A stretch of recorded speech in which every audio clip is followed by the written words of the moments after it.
Salut à tous, c'est Nabil pour le 16e épisode du magazine vidéo Nippon Gambare. On est de retour avec beaucoup d'images, beaucoup d'actualités. Les Japonais en Europe, on va attaquer avec Shinji Kagawa qui a été présenté à la presse anglaise aux côtés de l'autre recrue. Vous avez pu le voir, Powell.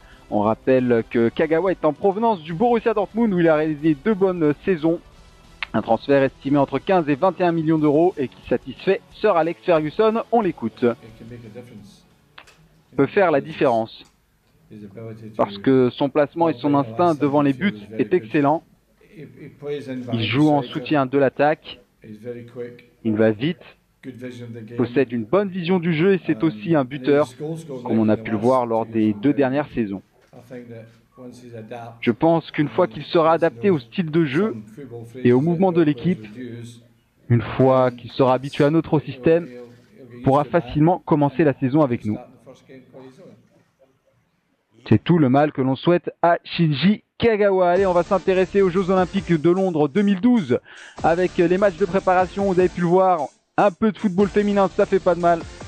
Et Nadeshiko Japan qui auront à cœur de montrer que le titre de championne du monde qu'elles ont acquis un an auparavant n'était pas dû au hasard. Et elles se sont imposées 3-0 face à l'équipe d'Australie. Premier but inscrit sur penalty par Aya Miyama. Excellente joueuse, surtout sur coup de pied arrêté. Second but inscrit par l'attaquante Nagasato. Et le troisième but, vous allez le voir, il est l'œuvre de Sawa, l'inévitable Sawa, qui malgré son âge est toujours présente. Victoire 3-0 des Nadeshiko, qui auront à cœur donc de montrer ce qu'elles savent faire aux Jeux Olympiques de Londres. Et du côté des hommes, évidemment, ce ne sont pas l'équipe A. Ce n'est pas l'équipe A, ce sont les joueurs des moins de 23 ans qui défendront les couleurs du Japon, malgré une domination, mais de la tête aux pieds. Les Japonais ont pu faire mieux que match nul face à la très modeste équipe de Nouvelle-Zélande. Alors, pour savoir exactement ce qui s'est passé, je vous renvoie à l'article rédigé par Manu, qui revient en détail sur la performance. Vous avez pu le voir, ouais, ça a manqué franchement de précision, comme sur cette frappe de Kiyotake qui est venue littéralement descendre un pigeon.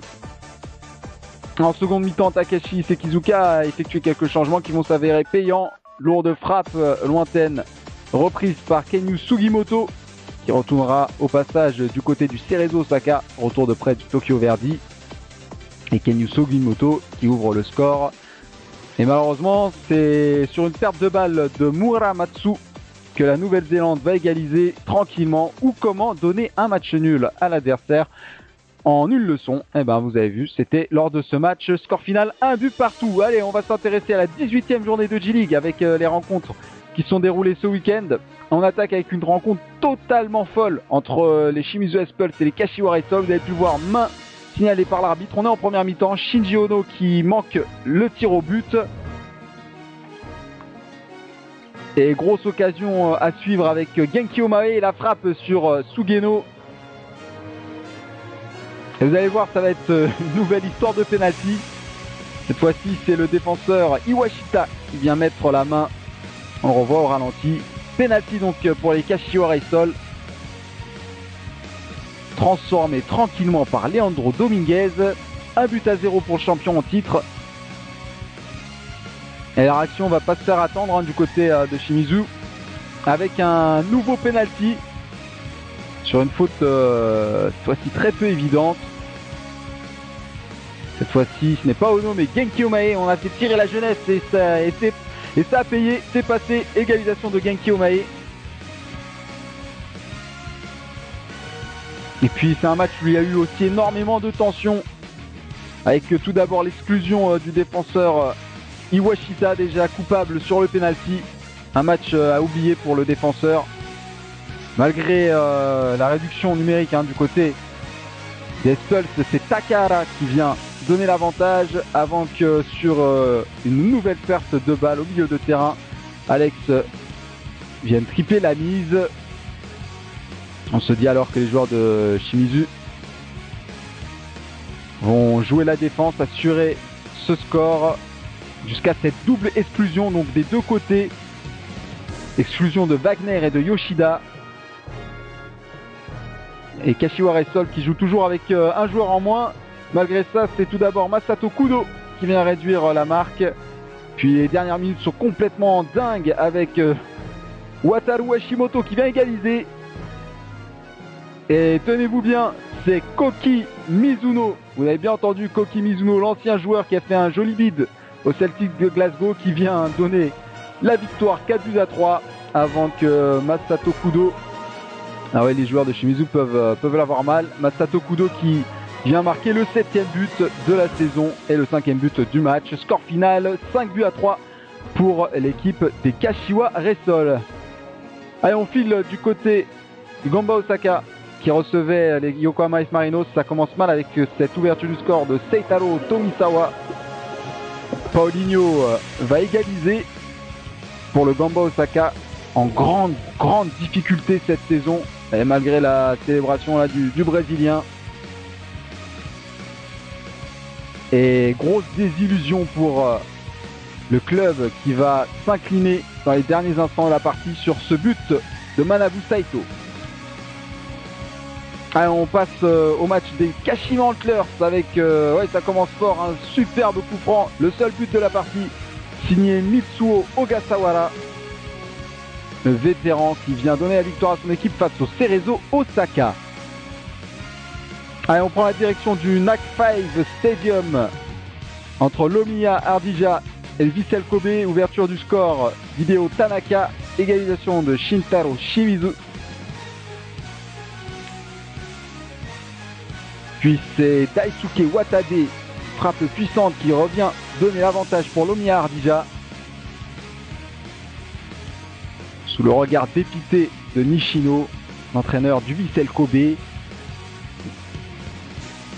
Et à 20 minutes de la fin du temps réglementaire, c'est un ancien joueur des Kashima Antlers, justement, Yuzo Tashiro, qui vient permettre à son équipe d'arracher le match nul.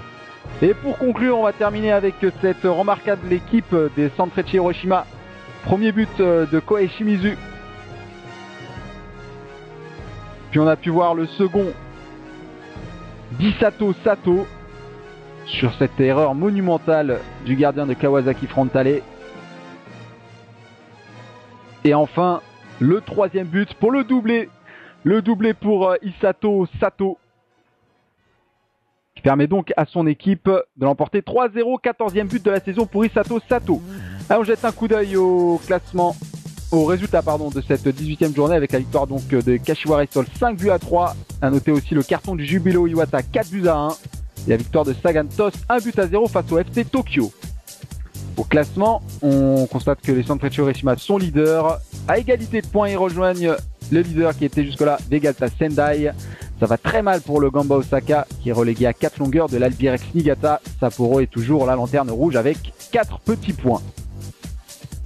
Allez, la prochaine journée, les rencontres à ne pas manquer.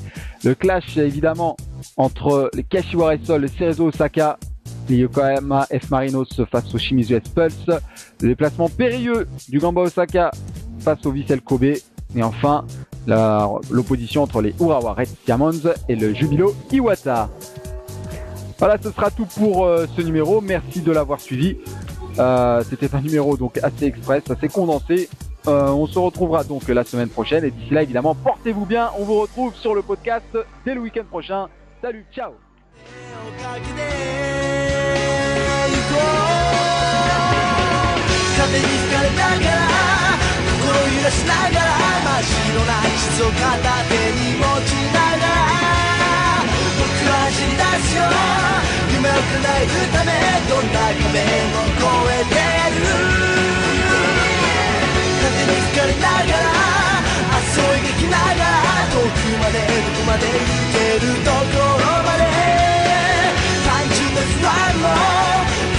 未来ももう何もなく怖くない